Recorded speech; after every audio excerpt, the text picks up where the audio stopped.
কে হরে কৃষ্ণ। সকল বৈষ্ণবের চরণে আমার প্রণাম, ধন্যবাদ জয়েন করার জন্য। হরে কৃষ্ণ। আমরা চৈতন্য চরিতামৃত পড়ছি। চৈতন্য চরিতামৃতের আমরা আদি লীলাতে আছি, 3য় অধ্যায়ে। আজকে মনে হয় আমরা 77 নম্বর শ্লোক পড়বো, রাইট? তো শুরুতে আমরা জয় রাধ 76 শেষ করেছিলাম। 76 শেষ করেছিলাম মাতাজি। আচ্ছা, দেখা যাক। তাহলে আমরা মঙ্গলাচরণ এবং জয় রাধা মাধব মঙ্গলাচরণ দিয়ে শুরু করছি।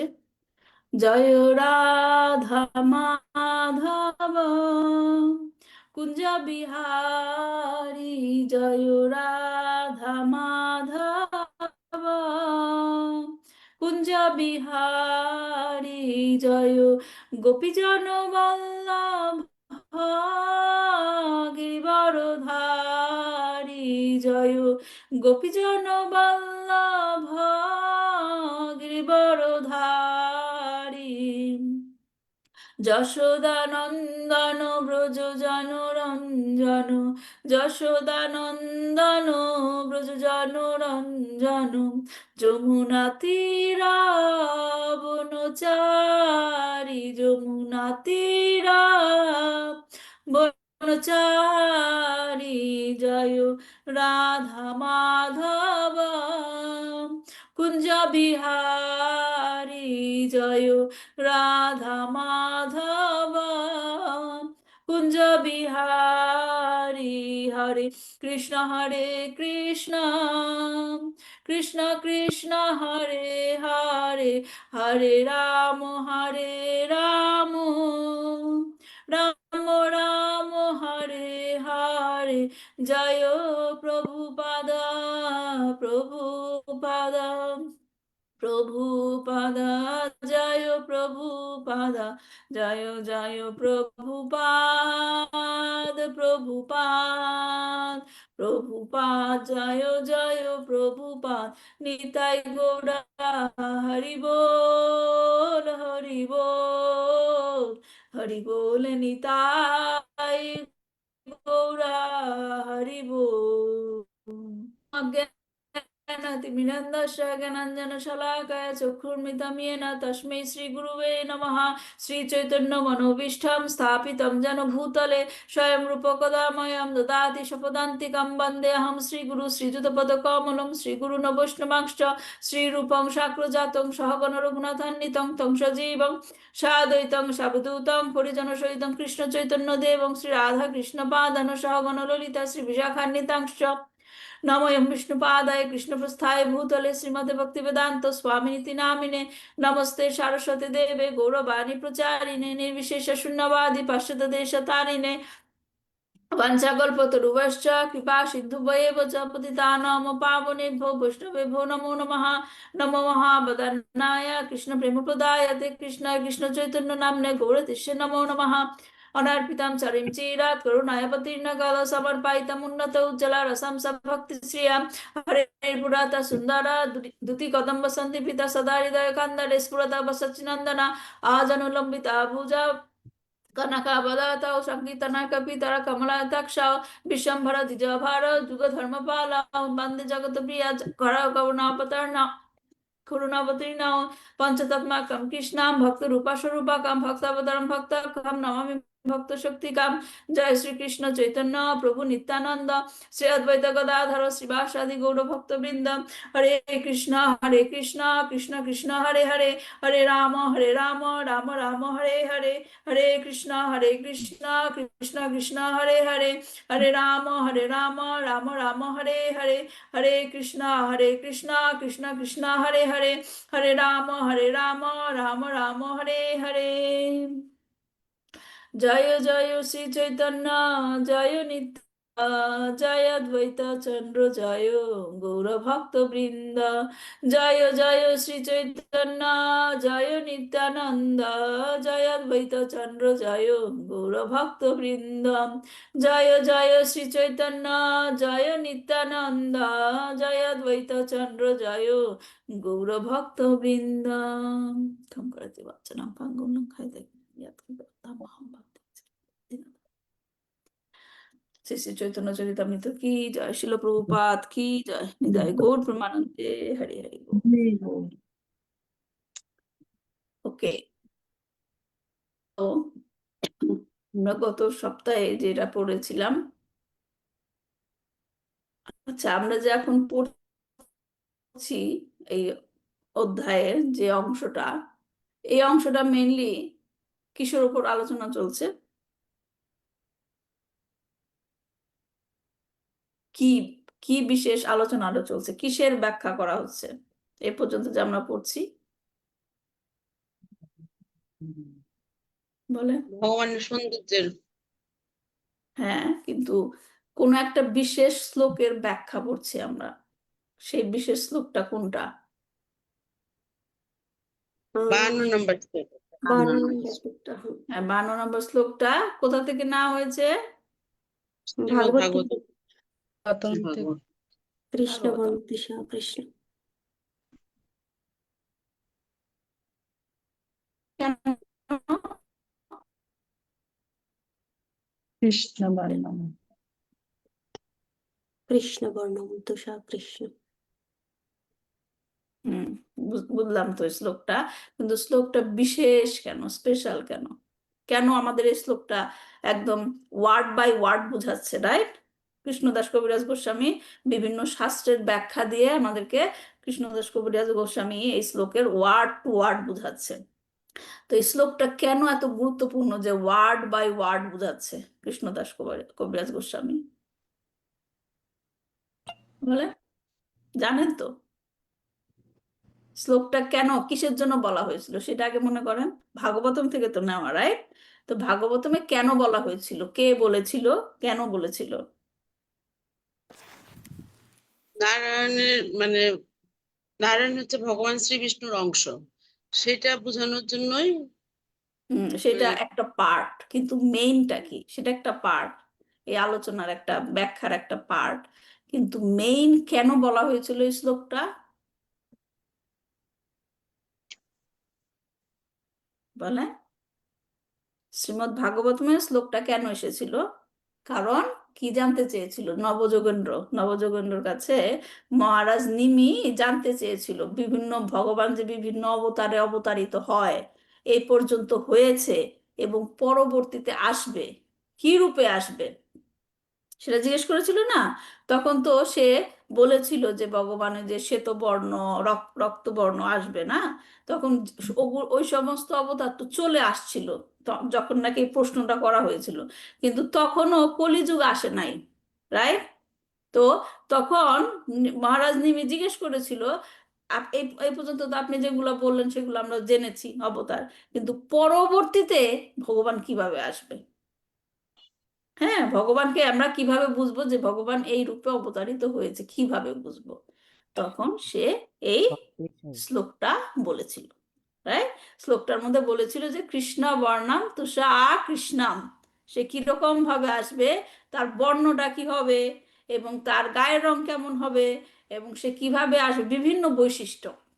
হুম, কিন্তু চৈতন্য মহাপ্রভুর নাম কিন্তু উল্লেখ করে নাই, রাইট? কিন্তু বিভিন্ন বৈশিষ্ট্যের কথা সে বলেছে, যে সে সাঙ্গ উপাঙ্গ পার্ষদ এবং অস্ত্র নিয়ে আসবে, এবং আরো কি, যে সে সদা সর্বদা কি বলবে, কৃষ্ণ নাম। কৃষ্ণ নাম বলবে। এবং আরেকটা কি বৈশিষ্ট্য, তাকে সেই কৃষ্ণ নামের দ্বারা তাকে ভজনা করা হবে, তাকে যজন্তে বলেছিল না, যজন্তে হি সুমেধাসা, মানে কি নাকি বুঝতে পারবে যে এই তাকে হরিনাম দ্বারা তাকে ভজনা করবে, কলিযুগে তারাই হবে বুদ্ধিমান, সুমেধাসা। মনে পড়েছে শ্লোকটার ব্যাখ্যা কেন আমাদের এই শ্লোকটা পড়ানো হচ্ছে? তার মানে এখানে যে এই চ্যাপ্টারের যে মূল জিনিসটা আমাদেরকে জানাচ্ছে যে ভবিষ্যৎবাণী করা হয়েছিল, চৈতন্য মহাপ্রভু রূপে যে ভগবান আসবে সেটার ভবিষ্যৎ।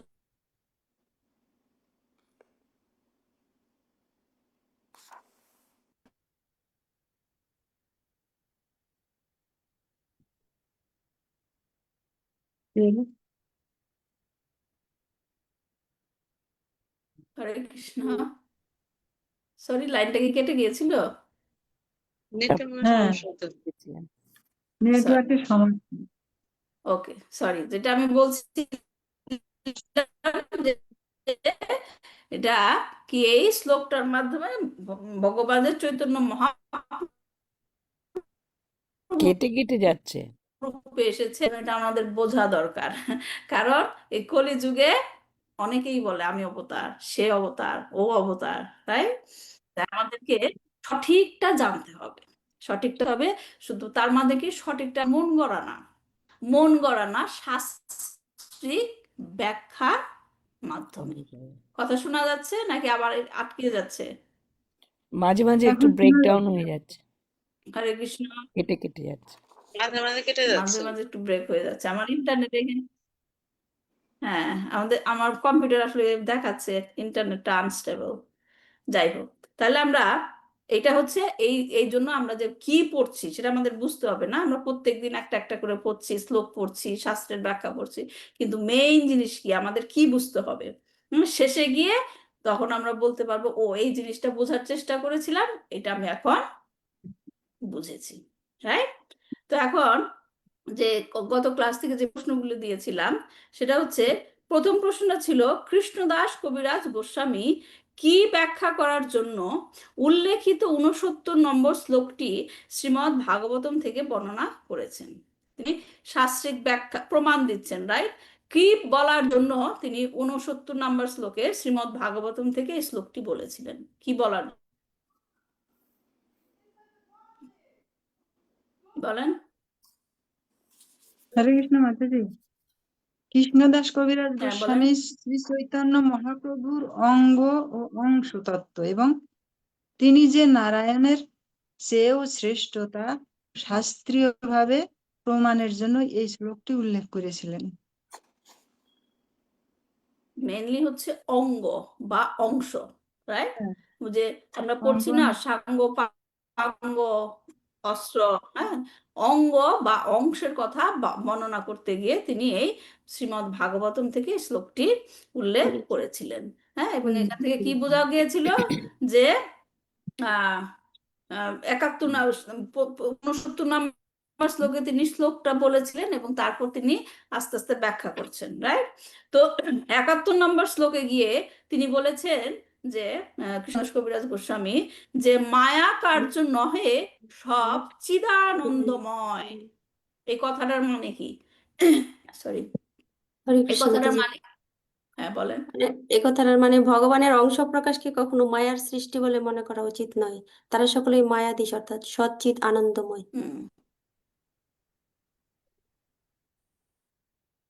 হুম এখানে সব মানে মানে কাদের কথা বলছে? সব ভগবানের যে অংশ বলা ভগবানের হয়, অংশ, বিষ্ণু তত্ত্ব, অংশ যে সমস্ত কথা বিষ্ণু তত্ত্ব, হ্যাঁ, তারা হচ্ছে কি মায়া কার্য নয়, তাদের কার্য মায়া দ্বারা কি, সৃষ্টি নয়, মানে মায়া দ্বারা নিয়ন্ত্রিত নয়, তারা হচ্ছে মায়ার মায়ার অধীন, মায়ার মায়াধীশ। উপরে এবং অতীত, এবং অতীত। তার হচ্ছে, হ্যাঁ, চিদানন্দময়। তারপর 73 নম্বর শ্লোকে উল্লেখ করা হয়েছে কি, তীক্ষ্ণ অস্ত্র, রাইট? অঙ্গ পাঙ্গ তীক্ষ্ণ অস্ত্র। হ্যাঁ, এই তীক্ষ্ণ অস্ত্র বলতে কি বোঝা হয়েছে এবং এই অস্ত্রের দ্বারা কি কাজ করা হয়েছে? তীক্ষ্ণ অস্ত্রটা কি?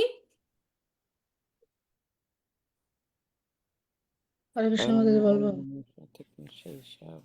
লেখাই আছে শ্লোকে, শ্লোকের মধ্যেই লেখা ভগবত আছে তীক্ষ্ণ অস্ত্রটা কি। ভগবত বিদ্বেষী হ্যাঁ, পাণ্ডবদের দমন করা। অঙ্গ হ্যাঁ, কিন্তু অস্ত্রটা কি? অস্ত্রটা হলো হরিনাম। না মাতাজি, শ্লোক থেকে বলেন, শ্লোকের মধ্যে কি লেখা আছে অস্ত্রটার নাম? তীক্ষ্ণ অঙ্গ পাঙ্গ, তীক্ষ্ণ অস্ত্র প্রভুর সহিত। হ্যাঁ, অঙ্গ পাঙ্গ। হ্যাঁ, অঙ্গ এবং উপাঙ্গ, অঙ্গ এবং উপাঙ্গকে এখানে তীক্ষ্ণ অস্ত্র অস্ত্র বলা বলা হয়েছে। হয়েছে। হ্যাঁ, এবং সে অস্ত্রের দ্বারা কি কাজ করা হয়েছে পাষণ্ডদের দমন করেছে। বলেন? ভগবত তীক্ষ্ণ বিদ্বেষী পাষণ্ডদের দমন করেছে। গুড, দমন করেছেন। এখন আমাকে বলেন, দমন কথাটার মানে বুঝিয়েছিলাম, দমন মানে কি মেরে ফেলা? না, না, তাদের মনোভাব তাদের বা মানসিকতাকে ই করা, চেঞ্জ করা। হ্যাঁ, তাদের যে ভগবত বিদ্বেষী মনোভাব মনোভাব, সেটাকে এটাই দমন করা, সেটাকে মেরে ফেলা। এটাই দিয়ে সাঙ্গ উপাঙ্গ, অঙ্গ উপাঙ্গ হচ্ছে তার তীক্ষ্ণ অস্ত্র। অঙ্গ কে কে? অঙ্গ কে কে? অঙ্গ হলো অঙ্গ নিত্যানন্দ হলো প্রভু, নিত্যানন্দ প্রভু এবং অদ্বৈত প্রভু। অদ্বৈত প্রভু। গদাধর প্রভু। একজন শ্রী বলেন, বিষ্ণু। একজন। হ্যাঁ, অঙ্গ কে? নিত্যানন্দ প্রভু, অদ্বৈত আচার্য, শ্রীবাস ঠাকুর। না, অঙ্গ কে কে? নিত্যানন্দ প্রভু এবং অদ্বৈত প্রভু হচ্ছে অঙ্গ। হ্যাঁ, দুজন নিত্যানন্দ দুজন প্রভু আর অদ্বৈত প্রভু হচ্ছে অঙ্গ, আর অঙ্গ। উপাঙ্গ কারা? ওই শ্রীবাস ঠাকুর আর গদাধর। হ্যাঁ, মানে সহ শ্রীবাসাদি বলে না, শ্রীবাসাদি গৌর ভক্তবৃন্দ। শ্রীবাসাদি এবং মানে গৌর ভক্ত। শ্রীবাস সহ অন্যান্য সমস্ত গৌর ভক্তবৃন্দ ভক্ত। হচ্ছে উপাঙ্গ। ঠিক আছে, তাহলে তাদের দ্বারা তিনি কি করেছেন? পাষণ্ডকে দমন করেছেন। পাষণ্ড মানে কি? মনের যে ভগবত বিদ্বেষী বিদ্বেষী ভাব। মনোভাব। হ্যাঁ, তারপর পাষণ্ড কাদেরকে ডাকা হয়েছে? ভগবত বিদ্বেষী এবং যে মানে স্বর্গের দেবতার সাথে ভগবান শ্রীকৃষ্ণের তুলনা করেন তাদের হ্যাঁ, পাষণ্ড বলা হয়। ভগবত বিদ্বেষী, নাস্তিক। হ্যাঁ, যেমন আমরা আরো আজকে ডিটেলে পড়বো। হ্যাঁ, যারা নাকি ভগবানের সাথে দেবতাদের একরকম এক লেভেলে ধরে, তাদেরকে কি বলা হয়েছে? ভগবত পাষণ্ড। পাষণ্ড। হুম। 75 নম্বর শ্লোকে বলা হয়েছে, দুই সেনাপতি বলে কীর্তন করিয়া। এখানে দুই সেনাপতি কে কে? শ্রীবাস আদি পারিষদ। অদ্বৈত আচার্য প্রভু এবং অদ্বৈতানন্দ। নিত্যানন্দ গোসাই। শ্রীবাস আদি হ্যাঁ, ঠাকুর।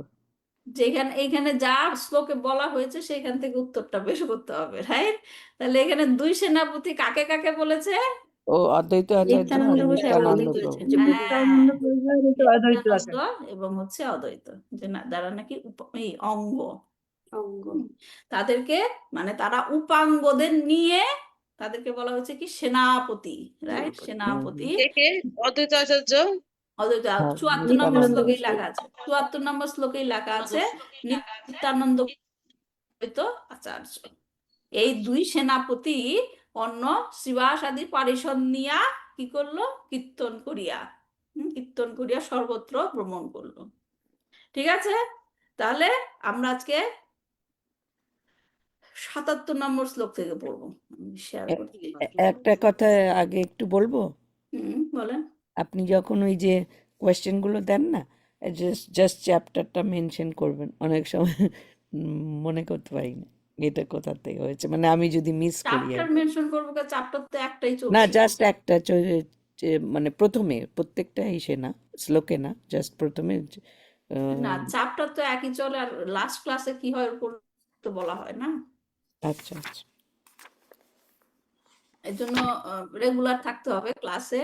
যদি রেগুলার না থাকতে পারেন তাহলে ক্লাসের ভিডিওটা দেখতে হবে না। হুম। ওকে, তাহলে আমরা শুরু করছি আজকে 76 নম্বর শ্লোক থেকে। তো গত সপ্তাহে আমরা শেষ করেছি কি, যে ওই সেই শ্লোকে যেটা নাকি কি কৃষ্ণ বর্ণম তুষা কৃষ্ণম সাঙ্গ উপাঙ্গ পার্শ্বদা আস্ত্র পার্শ্বদাম যাগ্নে সংকীর্তনায় প্রায়ার যাজান্তি হি সুমেধসা।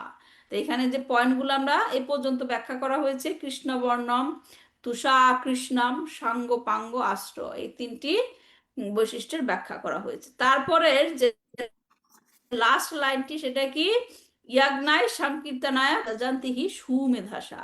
এটার বর্ণনা করা হবে 77 এবং 78 নম্বর শ্লোকে। ঠিক আছে, এখানে কি বলছে?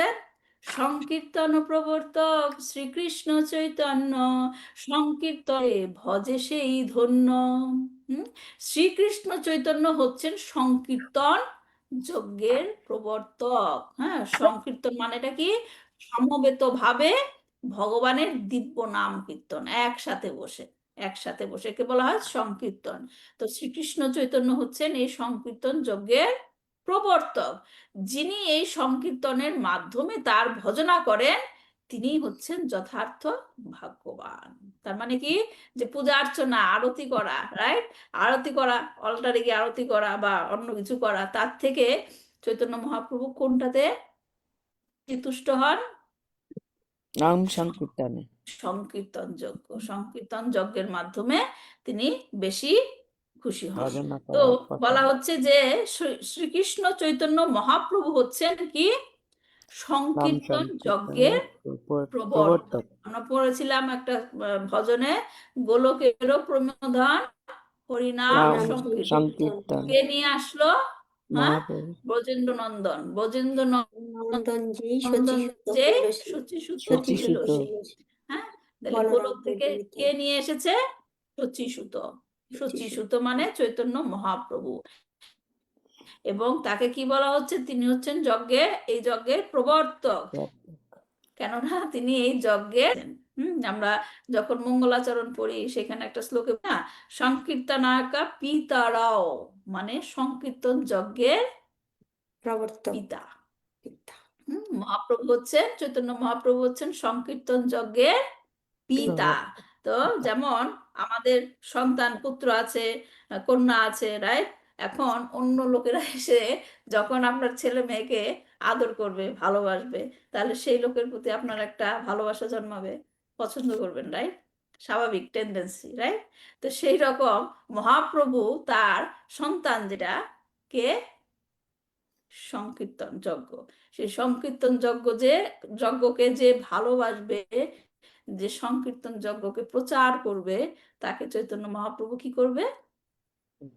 পুত্র বলে সম্বোধন করে তাকে ভালোবাসবেন। বেশি ভালোবাসবে, তাকে বেশি ভালোবাসবে, তার প্রিয় হয়ে উঠবে। হ্যাঁ, যে নাকি সংকীর্তন যজ্ঞের আশ্রয় করে তার আরাধনা করবে, সেই হচ্ছে চৈতন্য মহাপ্রভুর প্রিয় হয়ে যাবে।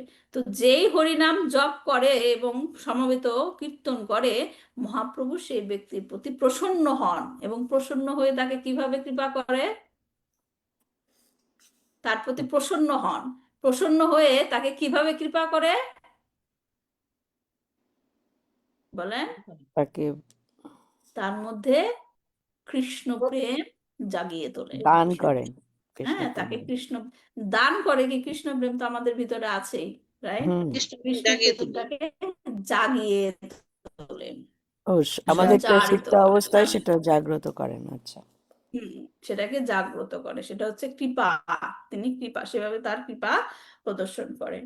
সেই তো সুমেধার কুবুদ্ধি সংসার, সর্বযজ্ঞ হইতে কৃষ্ণ নাম যজ্ঞ সার। সেই মানুষই হচ্ছেন যথার্থ বুদ্ধিমান। এখানে কি বলছে?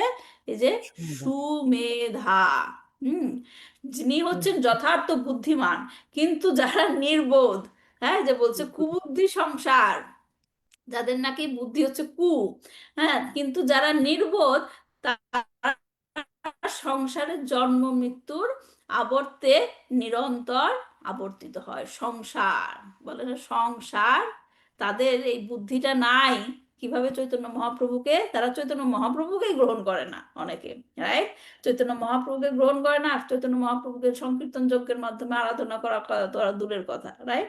তো তাদেরকে কি বলছে? তারা হচ্ছে কুবুদ্ধি, এবং তাদের পরিণতি কি হয়? এই জন্ম মৃত্যুর আবর্তে নিরন্তর আবর্তিত হয়, জন্ম চক্রে তারা ঘুরতেই থাকে। সমস্ত যজ্ঞের মধ্যে পরমেশ্বর ভগবানের দিব্য নাম কীর্তনই হচ্ছে সর্বশ্রেষ্ঠ যজ্ঞ। হ্যাঁ, তাহলে এখানে শিল প্রভুপাদ তাৎপর্য কি পড়ছে পড়ি আমরা একটু। শিল প্রভুপাদ কি জয়। শ্রী চৈতন্য মহাপ্রভু হচ্ছেন সংকীর্তন আন্দোলনের পিতা ও প্রবর্তক। যে মানুষ সংকীর্তন আন্দোলনে তার জীবন, সম্পদ, বুদ্ধিমত্তা এবং বাক্য উৎসর্গ করার মাধ্যমে ভগবানের আরাধনা করে, ভগবান তার প্রতি সদয় হন এবং আশীর্বাদ বর্ষণ করেন। এছাড়া অন্য সকলেই হচ্ছেন কি? মূর্খ। কেননা তারা বহু শক্তি ক্ষয় করে যে সমস্ত যজ্ঞ সম্পাদন করে, তার মধ্যে এই সংকীর্তন যজ্ঞ হচ্ছে সর্বশ্রেষ্ঠ। হ্যাঁ, তারা এই ট্রিকটা জানেই না। তারা সেই ট্রিকটা না জেনে কি করে? নানা রকমের যজ্ঞ করে, নানা রকম কসরতের সাথে যজ্ঞ করে। কেন? কিছু পাওয়ার আশায়, রাইট? কিছু পাওয়ার আশায় তারা নানা রকমের যজ্ঞ করে। আর কিছু পাওয়ার আশা থেকে মেইনলি তারা কি করে? যজ্ঞ করে যে আমার পুণ্য হবে, পুণ্য লাভের আশায় বিভিন্ন রকমের যজ্ঞ করে থাকে, কিন্তু তাদের এই জ্ঞানটা নাই যে সর্বযজ্ঞ সার কি? হরিনাম সংকীর্তন। সংকীর্তন। তো ভগবান ভগবদ্গীতার 4th অধ্যায়ে বিভিন্ন রকম যজ্ঞের কথা বলেছেন। কর্মকাণ্ডিক যে যজ্ঞ রয়েছে তা হচ্ছে বিভিন্ন প্রকারের যজ্ঞ, বিভিন্ন দেবদেবীর জন্য বিভিন্ন প্রকারের যজ্ঞ, কিন্তু সমস্ত রকমের যজ্ঞ হতে সর্বশ্রেষ্ঠ হচ্ছে কৃষ্ণ নাম যজ্ঞ। এজন্য ভগবান গীতায় কি বলেছেন? আহাম হি সর্ব আজ্ঞা নাম ভোক্তা চা প্রভুর এই বাচা। আমি হচ্ছি সমস্ত যজ্ঞের ভোক্তা এবং প্রভু। এবং এই নাম যজ্ঞের মহিমা, এই নাম যজ্ঞের মহিমাটা কি পরবর্তী শ্লোকে আমরা আরো জানবো। হ্যাঁ, তো এখান থেকে কি জানলাম যে কৃষ্ণ নাম যজ্ঞ হচ্ছে সর্বযজ্ঞ শ্রেষ্ঠ। শ্রেষ্ঠ, সর্বযজ্ঞ হচ্ছে শ্রেষ্ঠ। যারা এটা বুঝতে পারে তারা কি? বুদ্ধিমান। বুদ্ধিমান। আর যারা বুঝতে পারে না তাদেরকে কি বলা হয়েছে? মূর্খ। মূর্খ। এবং কুবুদ্ধি। মূর্খদের পরিণতি কি হয়? বুদ্ধিমানদের পরিণতি কি হয়? তারা তাদের ভগবত মনে প্রেম লাভ করে, আর ভগবত যারা প্রেম লাভ করে। আর যারা মূর্খ তাদের কি মূর্খ হয়? তারা বারটা জন্ম জন্ম মৃত্যু মৃত্যুর চক্রে আবর্তে সাইকেলে নিরন্তর ঘুরতে আবর্তিত। হ্যাঁ, বোঝা গেছে? তাহলে এখন পরবর্তী শ্লোকে কি বলছে? কোটি অশ্বমেধ এক কৃষ্ণ নাম সম, যেই কহে সে পাষণ্ডী দণ্ডে তারে জম। তার মানে কি? কোটি অশ্বমেধ যজ্ঞ। কোটি অশ্বমেধ যজ্ঞ কিসের মধ্যে পড়ে? বিষ্ণু কিসের মধ্যে অষ্টম পড়ে? এক কৃষ্ণ নাম। হুম? না না, কোটি অশ্বমেধ যজ্ঞ কিসের মধ্যে পড়ে? কর্মকাণ্ডের মধ্যে, রাইট? হ্যাঁ, কর্মকাণ্ডের মধ্যে পড়ে। তো কোটি অশ্বমেধ যজ্ঞ এক কৃষ্ণ নামের সমান। যে নাকি এ বিশ্বাস করে তাদেরকে কি বলা হচ্ছে? পাষণ্ডী। পাষণ্ডী। সে অবশ্যই যমরাজ কর্তৃক দণ্ডিত হবে। হবে। এই যে কথাটা বলছে এখানে, সে অবশ্যই যমরাজ কর্তৃক দণ্ডিত হবে। মানে কি কথাটা? এই কথাটা যদি সে না মানে, না যে না, ওইটা না। একশো যমরাজ কর্তৃক দণ্ডিত হবে, এর মানেটা কি? যমরাজের যমরাজ দ্বারা কি তাকে পাওয়া যায়? মৃত্যুদণ্ড। তাহলে কি শুধুমাত্র তারাই মৃত্যু হবে, অন্য কারোর মৃত্যু হবে না? না, যারা ওই এটাকে মানবে তাদের আর যমরাজ দ্বারা তারা মৃত্যুদণ্ড প্রাপ্ত হবে না, আর যারা মানবে না পাষণ্ডীরা তারা মৃত্যুদণ্ড প্রাপ্ত হবে। পার্থক্যটা কি? পার্থক্য হলো যে কারণ তারা মূর্খ, যে যে এই কথাটা যদি বিশ্বাস করা যায় তাহলে আমরা যমরাজ দ্বারা মৃত্যুদণ্ড প্রাপ্ত হব না। আর যদি আমরা বুদ্ধিমান হই যে এটা এরকম একটা এক কৃষ্ণ মন্ত্র বার জপ করলে যেটা হয় সেটা কোটি অশ্বমেধের চেয়ে অনেক বেশি উপকারী, সেইটা তখন তারা বুদ্ধিমানরা, আর তখন দণ্ডপ্রাপ্ত হবে না। দণ্ডপ্রাপ্ত হবে না মানে কি মৃত্যু হবে না? মৃত্যু হবে, কিন্তু যমরাজ যেখানে আমাদের নরক যন্ত্রণা বা এগুলোর জন্য যে দণ্ডটা দেবেন সেটা হবে না। বিষ্ণুদূতরা সেটা রক্ষা করবেন আর কি। তখন আমাদের প্রেম প্রেম প্রদান প্রেম লাভ করার পরে আমরা গোলকধাম প্রাপ্ত হব আর কি, এই বলতে চাইছি। গোলকধাম প্রাপ্ত তো সহজ হবে মাতাজি। মানে প্রসেসের মাধ্যমে আর কি বিষ্ণুদূতরা ওই আচ্ছা। দণ্ড থেকে মুক্ত করবে আর কি। হ্যাঁ, মেইন জিনিসটা যমরাজ হচ্ছে কর্তৃক দণ্ডিত মানে ওই মৃত্যুর করাল গ্রাস হ্যাঁ গ্রাস হ্যাঁ, হ্যাঁ মৃত্যুর হ্যাঁ করাল গাছ, যে মৃত্যু যে একটা ভয়, মৃত্যু ভয়ঙ্কর। সবার আসবে, রাইট? মৃত্যুর দ্বারা দণ্ডিত সবাই হবে, কিন্তু পার্থক্যটা কি? যে যারা নাকি হরিনামের মধ্যে থাকবে, হ্যাঁ, তাদের কৃষ্ণ নরক যন্ত্রণাটা ভোগ করতে হবে না। নরক তো পরের কথা, সে যন্ত্রণা হচ্ছে নেই। সে মৃত্যু ভয়টা পাবে না। মৃত্যু যেটা ভয়, আচ্ছা সে আচ্ছা, হ্যাঁ ভয়টা হ্যাঁ সে পাবে। মৃত্যু ভয়টা তারা মনে করবে কি মৃত্যু আসছে, তার মানে আমার কৃষ্ণর কাছে যাওয়ার কৃষ্ণের সময় কাছে হয়েছে, যাওয়ার সময় কাছে কাছে আছে। আমার কৃষ্ণর কাছে যাওয়ার সময় কাছাকাছি এসে গেছে। তারা হচ্ছে মৃত্যুকে সেইভাবে বরণ করে। আর আচ্ছা। যারা নাকি এইরকম ভাবে কৃষ্ণকে সেভাবে গ্রহণ করেনি, তাদের কাছে মৃত্যু যন্ত্রণা হচ্ছে, ও আমার মৃত্যু হবে তারা কি, কারণ তারা জীবনের প্রতি প্রচন্ড মানে আকৃষ্ট, আতঙ্কিত হবে না আর কি। আতঙ্কিত হবেন। তার মানে মৃত্যু সবার হবে, কিন্তু কে কিরকম ভাবে একসেপ্ট করবে সেটা হচ্ছে পার্থক্য। ডিফারেন্সটা আর কি। হ্যাঁ, সেটা হচ্ছে পার্থক্য হবে। এজন্য কি মৃত্যু যখন ভক্তরা চিন্তা করে কি করে, কেন কেন এই যে মৃত্যুর সময় ভক্তদের এত হরিনাম করা হয়, কেন আমরা এই যে মহারাজদের অ্যাপিয়ারেন্স ডে ডিসঅ্যাপিয়ারেন্স ডে বোধ পালন করি এত ঘটা করে, কেন? কারণ যখন অ্যাপিয়ারেন্স ডে আমরা ঘটা করে পালন করি, তার মানে তিনি এসেছেন কৃষ্ণের বাণী নিয়ে আমাদেরকে উদ্ধার করতে, তার মানে তাদের অ্যাপিয়ারেন্সটা হচ্ছে কি গ্লোরিফাইড। আবার যখন তাদের ডিসঅ্যাপিয়ারেন্স ডে আমরা সেলিব্রেট করি, কেন? কারণ তারা নিত্যলীলাতে প্রবেশ করছেন, এবং তাদের ডিসঅ্যাপিয়ারেন্সটা আমরা সেইভাবে গ্লোরিফাই। মহিমান্বিত করি। হ্যাঁ, আচ্ছা, ঠিক আছে। তাহলে এখানে কি বলছে এই শ্লোকে, যে কোটি অশ্বমেধ যজ্ঞ এক কৃষ্ণ নামের সমান, যে নাকি এটা মনে করে আরে ওই আমি এত যজ্ঞ টজ্ঞ করেছি, আর এই হরে কৃষ্ণ মহামন্ত্র একই কথা, এটা করলে আর ওইটা করলে একই রকমের কথা, যে নাকি এরকম ভাবে বিশ্বাস করে সে কি পাষণ্ডিক। পাষণ্ডিক কারা? যাদের মধ্যে যারা ভগবত প্রেম নেই, যারা ভগবত বিদ্বেষী, বিদ্বেষী। যারা নাস্তিক। তাহলে কি বলছে শিল প্রভুপাদ, ভগবানের দিব্য হরে কৃষ্ণ মহামন্ত্র জপ বা কীর্তন করার সময় 10টি অপরাধ বর্জন করার নির্দেশ দেওয়া হয়েছে। সেই 10টি অপরাধের মধ্যে অষ্টম অপরাধটি হচ্ছে ধর্মব্রত ত্যাগ হুদাদি শুভ ক্রিয়া সামমপি প্রমাদ, অর্থাৎ ভগবানের নাম কীর্তনকে ব্রাহ্মণ বা সাধুদের দান করা, দাতব্য, শিক্ষা নিকেতন খোলা, খাদ্য বিতরণ প্রভৃতি পূর্ণ কর্মগুলি সমপর্যায়ভুক্ত বলে মনে করা উচিত নয়। উচিত তার নয়। মানে কি, এটা যদি আমরা এক লাইনে বলি, ওই দশম চ্যান করা অপরাধেরই তো। হরে কৃষ্ণ মহামন্ত্র চ্যান্টিংটা কেউ যদি কর্মকাণ্ডের সমান মনে করে, বৈদিক সে হচ্ছে কর্মকাণ্ডে পরিণত সে হচ্ছে পাষণ্ডিক। এটা ভুল। কোন পূর্ণ কর্মের ফলই হরে কৃষ্ণ মহামন্ত্র কীর্তন করার কীর্তন করার সময় সমপর্যায়ভুক্ত নয়। বৈদিক শাস্ত্রে বলা হয়েছে, গোকোটি দানং গ্রহণে খগস্য প্রয়াগ গঙ্গোদক কল্পবাস যজ্ঞাযুতং মেরু সুবর্ণ দানং গোবিন্দ কীর্তনে সমং শতাংশই। এমনকি কেউ যদি সূর্য গ্রহণের সময় কোটি গাভী দান করে, কত মানুষ কত কিছু করে না পুণ্য লাভের জন্য, যে সূর্য গ্রহণের সময় কোটি গাভী দান করেন, গঙ্গা বা যমুনার সঙ্গম স্থলে লক্ষ লক্ষ বছর ধরে বসবাস করেন, অথবা যজ্ঞে ব্রাহ্মণদের পর্বত প্রমাণ স্বর্ণ দান করেন, তবুও তিনি হরে কৃষ্ণ মহামন্ত্র কীর্তন করার 1% ফলও অর্জন করতে পারেন না। পক্ষান্তরে কেউ যদি হরে কৃষ্ণ মহামন্ত্র কীর্তনকে কোন রকম পূর্ণ কর্ম বলে মনে করে, তাহলে তার সেই ধারণা সম্পূর্ণ ভ্রান্ত।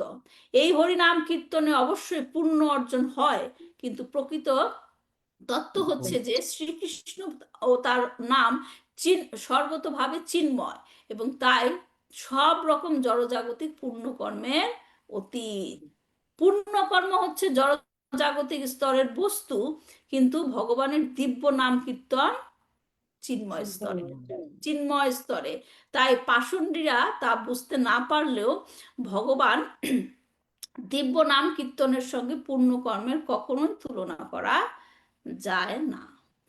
তাহলে এখানে যে বলা হচ্ছে এই জিনিসটা আমাদের একটু বুঝতে হবে, যে আমরা বলছি যে হরে কৃষ্ণ মহামন্ত্রের সাথে কোনো কিছু তুলনা করা যায় না, তার মানে হরে কৃষ্ণ মহামন্ত্রটা আমাদের সঠিকভাবে চ্যান করতে হবে, রাইট?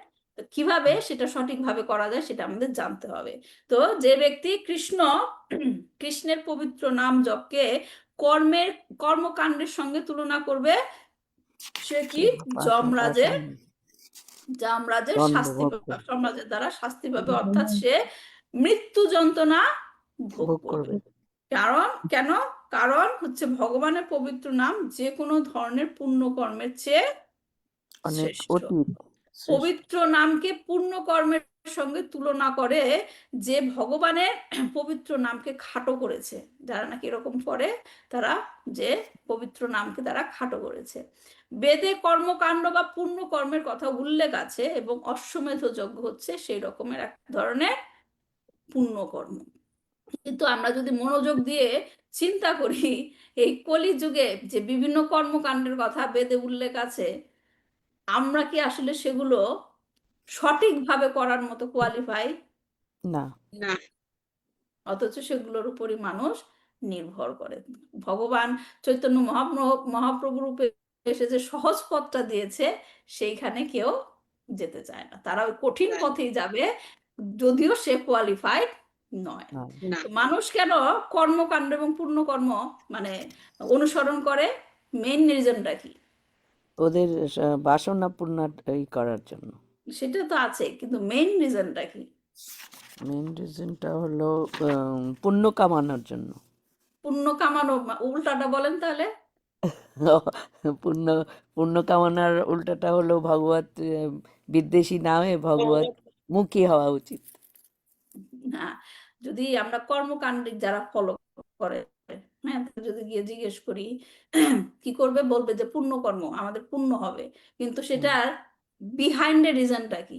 আমার যা পাপ আছে পাপগুলো ক্ষয় হবে। নষ্ট হবে, রাইট? পাপের থেকে মুক্ত হওয়ার জন্য মানুষ কি পুণ্য কর্ম করে, যে আমার পাপের ফলগুলো নির্মূল হবে।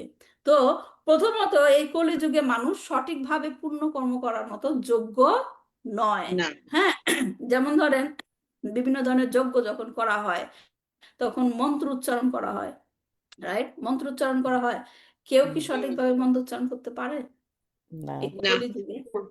মন্ত্রের যে পাওয়ার কখন আসবে? যখন সেটা সঠিকভাবে উচ্চারণ করা হবে। তাহলে প্রথমে একটা ফল্ট, রাইট? প্রথমে একটা ফল যে তারা সঠিকভাবে মন্ত্র উচ্চারণ করতে পারে না, মানে আমরা এই কলিযুগে। তারপর আবার বেদের যে কর্মকাণ্ডে বিভিন্ন নিয়ম কানুন, একটার পর একটা, একটার পর একটা, এটার পর এটা করতে হবে, এটার পর এটা করতে হবে, আমরা কি সেগুলো পারি? না, পারি না। সঠিকভাবে অনেক সময় পালন আমাদের করতে পারে। থাকে না, তখন আমরা কি সাবস্টিটিউট হিসেবে অন্য কিছু করি। ওইটা পারছি না, এখন সিচুয়েশন ডিমান্ড, তখন আমরা কি সাবস্টিটিউট হিসেবে আরেকটা করি। তার মানে আমরা ক্রম অনুসারে করতে পারছি না, যেটা বেদে উল্লেখ আছে। তারপর আরেকটা কি, যে যে সমস্ত জিনিসপাতি দরকার হয় যজ্ঞ করার সময়, সেগুলা কি আমরা শুদ্ধভাবে পাই? না। এখন বলতে হবে, এখন এই যুগে শুদ্ধ ঘি কোথায় পাবো? যেই ঘি আছে সেই ঘি দ্বারাই যজ্ঞ করা হোক, কিন্তু বেদে তো উল্লেখ আছে শুদ্ধ ঘি লাগবে। তাহলে কি আমরা সেগুলো পাই করতে? না। তাহলে বিভিন্ন ধরনের ফল্ট আছে, বিভিন্ন ধরনের ফল্ট আছে। তাহলে আমরা কিভাবে বলতে পারি যে এই কর্মকাণ্ডের মাধ্যম দিয়ে আমরা পুণ্য লাভ করতে পারবো, পাপ থেকে মুক্ত হতে পারবো? অনেক রকমের ফল্ট আছে, যদিও এটা কারোর হাতে নাই, কারণ কলির যুগটাই এরকম। কলির যুগটাই এরকম, কোনো কিছু শুদ্ধভাবে পাওয়া যাবে এটা না। আরেকটা হলো ব্যয় সাপেক্ষ, অনেক ব্যয় সাপেক্ষ অনেক ব্যয় সাপেক্ষ, হ্যাঁ, সেটাও হয় না, রাইট? তো এগুলো যে হবে এই কলিযুগে, যেগুলো হবে সেগুলো ভগবানও জানেন, রাইট?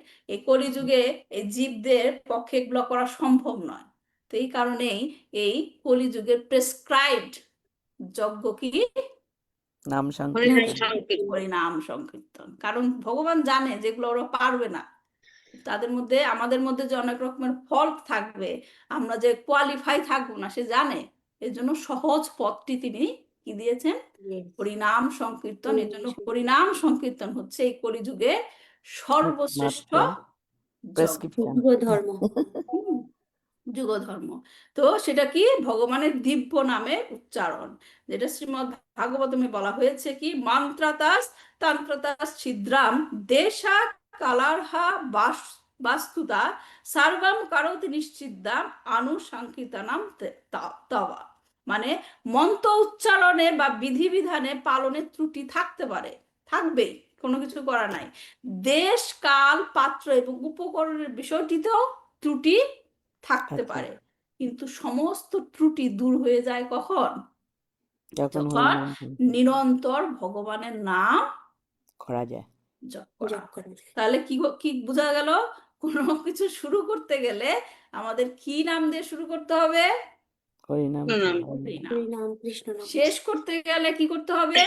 হরিনাম হরিনাম। হরিনামের দ্বারা শুরু, হরিনামের দ্বারা শেষ। শেষ। তাহলে কি হবে? সার্বাম কারোতি নিশ্ছিদ্রাম, যেখানে কোনো ছিদ্র নাই।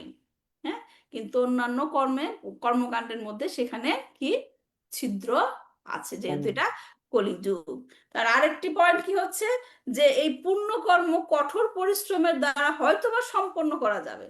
ধরেন একদম অনেক চেষ্টা করে, যেখানে নাকি বিশুদ্ধ ঘি পাওয়া যায়, যে নাকি খুব ভালো মন্ত্র উচ্চারণ করতে পারে, হ্যাঁ, যে জায়গায় নাকি একদম পবিত্র স্থানে গিয়ে যজ্ঞ করা হলো, কোনো ভুল ত্রুটি নাই যজ্ঞের মধ্যে, তারপরেও একটা ভুল থাকবে। কি ভুল? মানে একটা ডিসকোয়ালিফিকেশন থাকবে। কি? ওদের যে যেটা করছে তার নিজের যোগ্যতা নেই।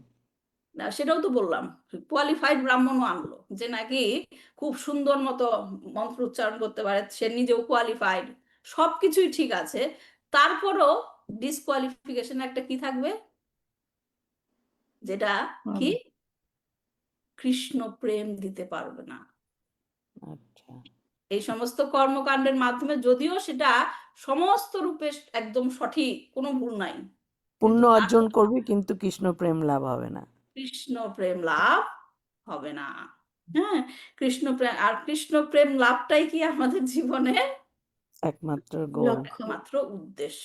তাহলে কি হলো, যে কামনা বাসনা ঠিক পূর্ণ হবে একদম নিশ্ছিদ্রভাবে যদি আমি যজ্ঞানুষ্ঠান করি, এবং তাতে করে আরেকটা ড্রব্যাক কি হবে, ওই সমস্ত যজ্ঞ করার পরে যখন আমার কামনা বাসনা পূর্ণ হবে, আমার জন্য আরেকটা ড্রব্যাক কি হবে? যমদূতের মৃত্যুদণ্ড না প্রাপ্ত না, হবে। সেটা না, কোনো কিছু পেলাম আমি কষ্ট করে, তারপর কি হবে? সেটা আবার ব্যর্থ হয়ে স্বর্গ যাবে। লাভ হবে, হ্যাঁ, ব্যর্থ পুণ্য হয়ে লাভ যাবে। হবে। পূর্ণকর্ম মানে তো ওটা তো হলোই, তাই? টেম্পোরারি, ওটা টেম্পোরারি, তো ওটা আমাদের নিত্যভাবে থাকবে না। কোনো কিছু করে যদি আমি ভালো ফল পাই, যে আমি ভালো মতো যজ্ঞ করেছি, আমার এই কামনা বাসনা পূর্ণ হয়েছে, নেক্সট টাইমে সে আবার কি চিন্তা করবে? আরো বেশি আবার আশা করবে বেশি। হ্যাঁ, আবার কিছু পাওয়ার আশা করবে, তার মানে কি কামনা বাসনা আরো বেড়ে গেল। তাহলে আমাদের জন্য ভালো হলো না ক্ষতি হলো? ক্ষতি খারাপ। হলো। খারাপ হলো এটা। হ্যাঁ, মানুষের কামনা আশা বাড়তেই থাকবে। পারতেই বৃদ্ধি প্রাপ্ত হলো আর কি, তাহলে মানে বৃদ্ধি হলো। দেখেন, এক তো আমরা কর্মকাণ্ড করার মতো কোয়ালিফাই না, তারপরও যদি আমরা করতে পারি, তাতেও আমাদের ক্ষতি, তাতেও আমাদের ক্ষতি, কারণ কামনা বাসনা যখন বাড়বে, আরেক দিক দিয়ে কি কমবে? ভক্তি, ভক্তি ভক্তি প্রেম মানে কৃষ্ণ প্রেম, ভগবানের কৃষ্ণের প্রতি প্রতি, কৃষ্ণের কমবে। আকর্ষণ কমবে, ভক্তি কমবে। যখন যত কামনা বাসনা বাড়বে, তত কৃষ্ণ ভক্তি কমবে। ভক্তি তাহলে কমতে থাকবে। আমাদের জীবনের উদ্দেশ্য কি কামনা বাসনা বাড়ানো, না কৃষ্ণ ভক্তি বাড়ানো? কৃষ্ণ ভক্তি বাড়ানো। কৃষ্ণ ভক্তি বাড়ানো। তাহলে কৃষ্ণ ভক্তি বাড়ানোর একটাই উপায় কি, সেটা হরিনাম নাম সংকীর্তন। সংকীর্তন, হরিনাম হ্যাঁ, সংকীর্তন। আমরা এর আগে ক্লাসে বলেছিলাম, যেটা বলেছে কি, যেই হৃদয়ে ভক্তি মুক্তি স্পৃহা থাকবে, সেইখানে সেখানে কখনো ভগবান মানে বাস করে। কৃষ্ণ প্রেম আসবে না। কৃষ্ণ প্রেম আসবে না। কৃষ্ণ। তার মানে কি কষ্ট করে এত বিভিন্ন ধরনের যজ্ঞ করার মানে আছে? No. যখন নাকি হরিনাম সংকীর্তনই হচ্ছে শ্রেষ্ঠ যজ্ঞ, রাইট? কোনো ফল দেখতে পাচ্ছেন কৃষ্ণ নাম সংকীর্তন যজ্ঞ করার? না। কোনো ফল দেখতে পাচ্ছেন যে না এটা করলে এই ড্রব্যাকটা আসবে? আছে কোনো? না। না, শুধুমাত্রই কি বেনিফিট, শুধুমাত্রই বেনিফিট, যেটা আমাদেরকে এই জড় জগৎ থেকে উদ্ধার করে শ্রীকৃষ্ণের চরণে নিয়ে নিয়ে নিয়ে যায়। যাবে। বোঝা গেছে? তার মানে কৃষ্ণ কৃষ্ণ নাম জপের দ্বারাই কৃষ্ণ প্রাপ্তি সম্ভব, যেটা আদি লীলার ৮ম অধ্যায়ে কিছু শ্লোক আছে, আমি একটু পড়ে যাচ্ছি এর সাথে সংযুক্ত। আদি লীলার ৮ম চ্যাপ্টার, অধ্যায়, অষ্টম ৮ম অধ্যায়ে 26 থেকে 28, সেখানে কি বলছে? এক কৃষ্ণ নামে করে সর্বপাপ নাশ, প্রেমেরও কারণ ভক্তি করেন প্রকাশ। মানে কি এখানে বললো কি, এখানে কি শ্লোকে বলা হয়েছে কি, কোটি অশ্বমেধ যজ্ঞ, কোটি অশ্বমেধ যজ্ঞ বলছে, যে সে অনেক কিছু পুণ্য লাভ করবে। আর এইখানে কি শ্লোকে বলছে, কৃষ্ণ নাম একবারও যদি হয়, যদি শুদ্ধ চিত্তে একদম শরণাপন্ন হয়ে ভগবানের নাম একবারও জপ করা হয়, কি সব হবে? পাপ নাশ হয়ে যাবে। নিরপরাধে হরে কৃষ্ণ মহামন্ত্র কীর্তন করার ফলে সমস্ত পাপ নষ্ট হয়ে যাবে। বিনষ্ট হবে। এবং সেটা তো হবেই, তার উপর আরেকটা কি বেনিফিট, কি ভগবত ভগবত ভক্তি ভক্তি, যা নাকি প্রকাশ হবে। প্রেমের কারণ, সেইটা প্রকাশিত তার হবে। হ্যাঁ, প্রেমের উদয় হয়, প্রেমের বিকার, শ্বেদ কম্প পুলক আদি গদা গদা গদাশ্রুধার। আর যখন ভগবত প্রেমের মানে প্রকাশ হতে শুরু হবে, কি হবে? আমরা একটা ভজনে পড়েছিলাম, রাইট? কৃষ্ণ অষ্টবিধ নাম ধরে কত বল, হুম। গত সপ্তাহে করেছিলাম, রাইট? সেখানে আমরা ব্যাখ্যা করেছিলাম যখন কৃষ্ণ নাম করা হয় কি কি পরিবর্তন হয় শরীরে, রাইট? এখানেও সেটা বলছে যে ভগবত প্রেমের যখন উদয় হওয়া শুরু হবে, তখন কি হবে? স্বেদ কম্প পুলক অশ্রু এবং সব কি বলছে স্বরভঙ্গ, স্বরভঙ্গ মানে গলা ভেঙে ভেঙে আসবে, স্বরভঙ্গ আদি প্রেমের বিকারগুলি প্রকাশ পায়। অনায়াসে ভবক্ষয় কৃষ্ণেরও সেবন, এক কৃষ্ণ নামের ফলে পাই এত ধন। এক কৃষ্ণ নামের ফলে এত ধন পাচ্ছি। কি ধন? যে এক কৃষ্ণ নামের ফলে সমস্ত চিন্ময় সম্পদ। চিন্ময় সম্পদটা কি? ভগবত ভগবত ভক্তি, ভক্তি, ভগবত ভগবত ভক্তি। হ্যাঁ, তাহলে কেমন করে এখন আমাদের জানতে হবে, যেহেতু আমরা কৃষ্ণ নামের এত মহিমা জানলাম, রাইট? এক কৃষ্ণ নাম করলে এত কিছু পাওয়া যাবে, তা এখন আমাদের কৃষ্ণ নামটা কি করে শুদ্ধভাবে সঠিকভাবে করতে হবে সেটা জানতে হবে, রাইট? কেমন করে কৃষ্ণ নামের সাথে অন্য পুণ্য কর্মের তুলনা করা যায়? কখনোই করা যায় না। তাহলে এখন সেই কৃষ্ণ নাম করতে হবে কি? অপরাধ মুক্ত হয়ে, শূন্যই অপরাধ মুক্ত হয়ে, হ্যাঁ, অপরাধ শূন্য হয়ে লহ কৃষ্ণ নাম, কৃষ্ণ নাম। রাইট? তাহলে কি কি সেই অপরাধ, যেটা নাকি আমরা দশবিধ নাম অপরাধ করি? যদিও আপনারা অনেকে জানেন, তারপর আমরা একটু ছোট্ট করে বলি যে সেই দশবিধ অপরাধ কি নামের। প্রথমটা হচ্ছে কি? সাধু নিন্দা করা যাবে করা। না। সাধু নিন্দা করাটা হচ্ছে একটা অপরাধ। কে কে সাধু? যারা নাকি ভগবানের পবিত্র নাম প্রচার করার জন্য তাদের জীবনের সবকিছু উৎসর্গ উৎসর্গ করেছে। করেছে, তারা হচ্ছে কি সাধু। সেই সাধুদের নিন্দা করা যায় না, যাবে না। কৃষ্ণ অপরাধ। তারপর কি? দেবতাদের কৃষ্ণের সমান বলে জ্ঞান করা। মনে করা। হ্যাঁ, যে শিব বা ব্রহ্মা তাদেরকেও যদি কৃষ্ণের সমান বা কৃষ্ণের উপরে, অনেকে মনে করে না, কৃষ্ণের উপরে যদি মনে করে, সেটাও একটা অপরাধ। অপরাধ। তাহলে আমরা কি চ্যান্টিং করি, কিন্তু সাথে সাথে এগুলো প্র্যাকটিস করতে হবে, নাহলে কৃষ্ণ নামের পোটেন্সি ক্ষমতা পাওয়া যাবে না, শক্তি পাওয়া যাবে না। 3 নাম্বারটা কি? গুরুদেবকে উপেক্ষা করা, গুরুদেবকে অবজ্ঞা করা, গুরুদেব যা বলছে সেটাকে না মানা, মেনে চলা, সেটা হচ্ছে অপরাধ। 4 নাম্বার কি? শাস্ত্র নিন্দা বৈদিক করা। শাস্ত্র। এটা ইদানিং আমরা অনেক দেখি, হ্যাঁ, বিশেষ করে ইয়াং জেনারেশনের মধ্যে। হ্যাঁ, যে কোথায় লেখা আছে শাস্ত্রের মধ্যে, এটা লেখা আছে, একটা মানুষই তো লিখেছে, তাহলে শাস্ত্রের কথা আমরা বিশ্বাস করবো কেমনে? বলেন না? হ্যাঁ, অনেকে শাস্ত্র উম, বিশ্বাসও করে না। কোথায় কি লেখা আছে, ভাগবতমে লেখা আছে, তাও তারা বিশ্বাস করে না। এখন শাস্ত্রকে নিন্দা করা হচ্ছে এক ধরনের অপরাধ। কারণ শাস্ত্র যদি না থাকতো, কৃষ্ণকে কি আমরা জানতে পারতাম? না, শাস্ত্রের মাধ্যম দিয়ে আমরা কৃষ্ণকে জানতে পাচ্ছি, কৃষ্ণের কাছে পৌঁছে যাওয়ার পথ পাচ্ছি, রাইট? এখন সেই শাস্ত্রকে নিন্দা করাটা কি? একটা অপরাধ। অপরাধ।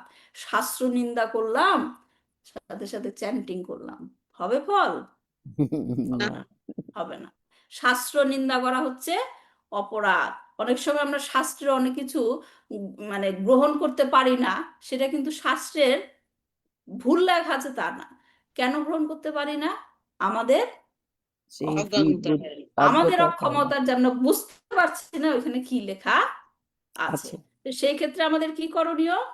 নিন্দা এবং করব না, কি বলবো? যে এটার ব্যাখ্যা হয়তো বা আছে, আমি বুঝতে বিশ্বাস পারছি করতে না। হবে। হ্যাঁ, আমি বুঝতে পারছি না, কিন্তু আমাকে বুঝতে হবে অন্য কারোর কাছ থেকে।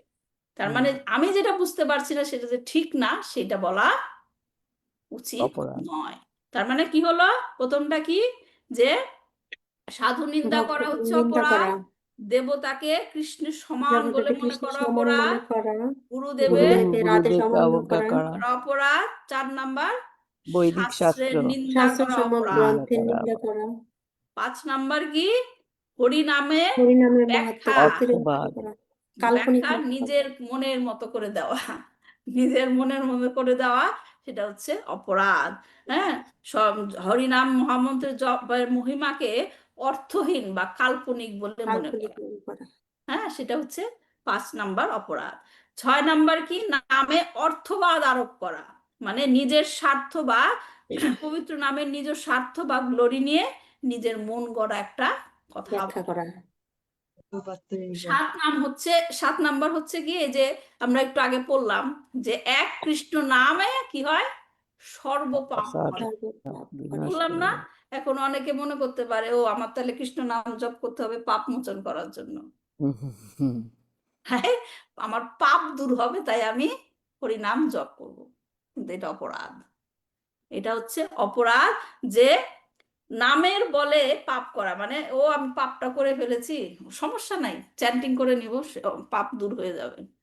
হ্যাঁ, নামের বলে পাপ করা হচ্ছে, ইচ্ছাকৃত পাপ করা, ইচ্ছাকৃত পাপ করা হচ্ছে অপরাধ। অপরাধ, তারপর 8 নাম্বার কি, নাম জপকে পূর্ণ কর্মের সাথে তুলনা করা, যেটা আমরা তখন ব্যাখ্যা করলাম।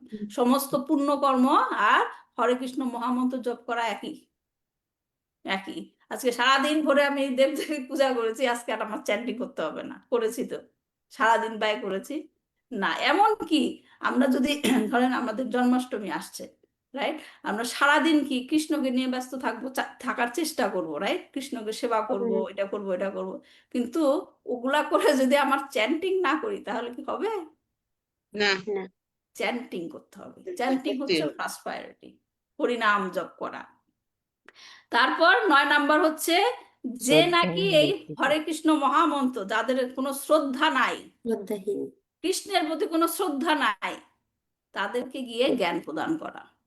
হরিনামের মাহাত্ম্য প্রদান করা, বলে না, আমরা বাংলায় পড়েছিলাম না, উলু বনে মুক্তা ছড়ানো, উলু বনে মুক্তা ছড়ানো, সেই রকম হবে। যাদের কোনো শ্রদ্ধাই নাই, তাকে যদি বসিয়ে বসিয়ে শুধু কৃষ্ণের এইটা ওইটা বোঝাই, হরে কৃষ্ণ মহামন্ত্রের মহিমা শোনায়, সেটা হচ্ছে লাভ উলুবনে তো হবেই না, মুক্তাচার, বরং সেটা হবে কি, উলুবনে অপরাধ। মুক্তাচার, অপরাধ।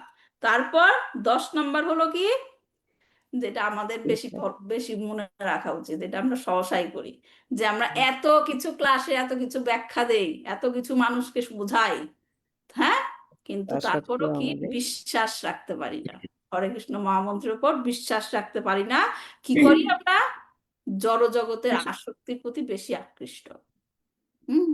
তার মানে কি, যে দেখেন অপরাধের মাত্রা কিন্তু ডিফারেন্ট টাইপের, রাইট। এক এক প্রথম জন যে নাকি কিছু বুঝেই না, কিছু পালন করে না, রাইট। আবার দ্বিতীয় ধরনের আছে কি, বুঝছি বুঝেও কিন্তু পালন করছি না, রাইট। হ্যাঁ, আবার এর চেয়ে খারাপ কারা, আমি বুঝছি ঠিক যে এটা ভুল, আমি তো পালন করছি না, আরেকজনকে অন্যকেও encourage করছে। করছি, আরেকজনকে বাদত। encourage করছি যে এটা ঠিক না, করো না, সে অপরাধের মধ্যে তাকে বলে, বুঝছেন অপরাধের মাত্রা কিভাবে বাড়ে?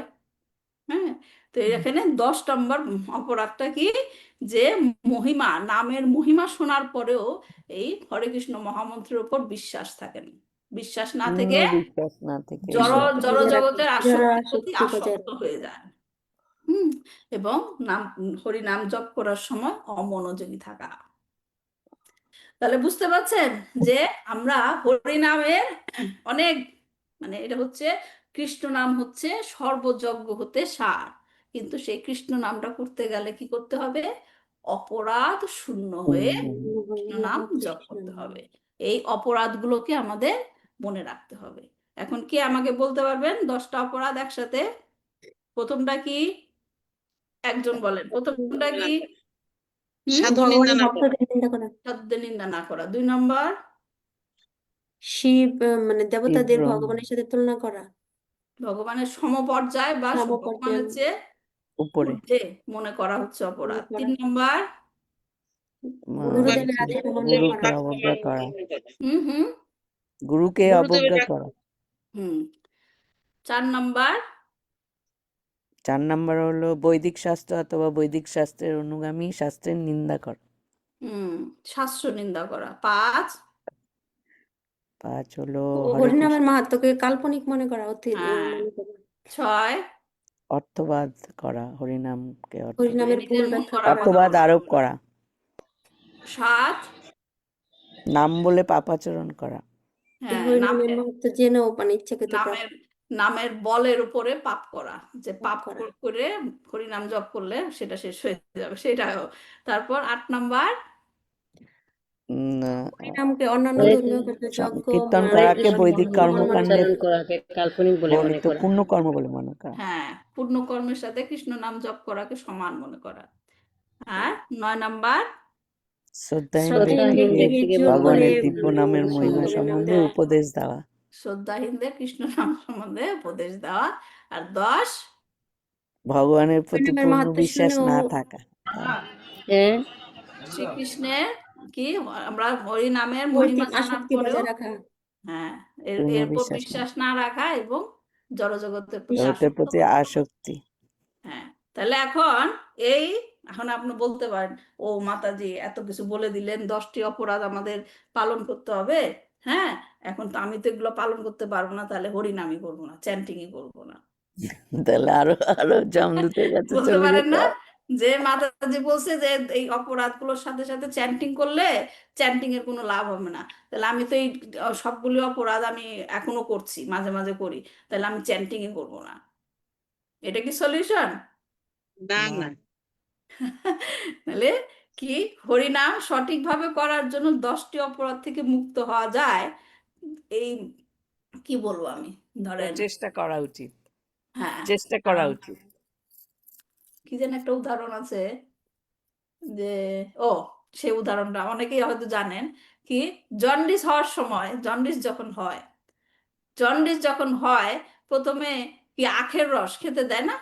না না, আখের রস খেতে ভাল লাগে মাকে রস তো খেতে ভালো, আমি খুব ভালোবাসি। জন্ডিসের সময়। ওই জন্ডিসের সময় জন্ডিসের সময় ওটা তিতো লাগবে, মুখে তিতো হ্যাঁ লাগবে।